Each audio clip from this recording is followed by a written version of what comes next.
నమస్తే ఫ్రెండ్స్. అధర్మం నశిస్తుంది, ధర్మం స్థాపించబడుతుంది.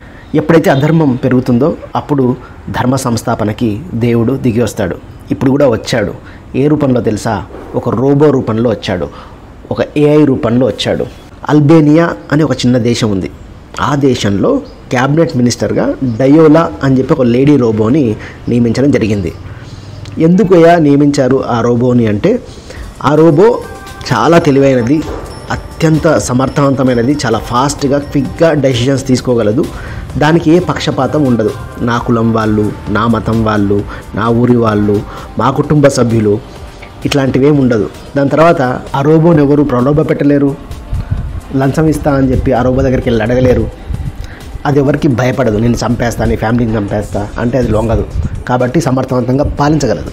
బ్రైబ్ చేయదు, అంటే లంచం తీసుకోదు రోబో.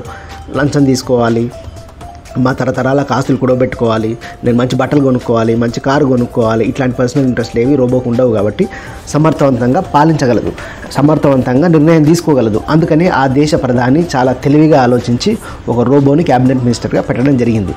అదే కాకుండా ఇంకొక ఇంట్రెస్టింగ్ విషయం ఏంటంటే, ఆ దేశ ప్రధాని ఈ మధ్య తెలియజేశారు ఏంటంటే, ఆ రోబో ప్రెగ్నెన్సీ ఉంది, ఒక 83 మంది పిల్లల్ని కంటుంది, అవి కూడా సహాయక శాఖల్లో పనిచేయనున్నాయి అని చెప్పి ఆ దేశ ప్రధాని ప్రకటించడం జరిగింది.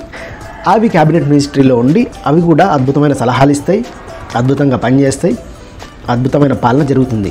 ఇలా చేయడం వల్ల ధర్మ సంస్థాపన జరుగుతుంది.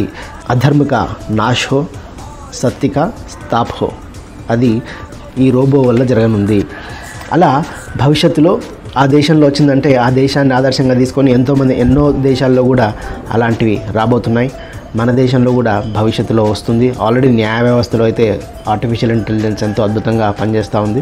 ఈ వీడియో మీకు నచ్చినట్లయితే లైక్ చేయండి, షేర్ చేయండి, సబ్స్క్రైబ్ చేయండి. ఇట్లాంటి ఎన్నో ఇంట్రెస్టింగ్ వీడియోస్తో మీ ముందుకు వస్తూనే ఉంటుంది లైఫ్ EXP ఛానల్.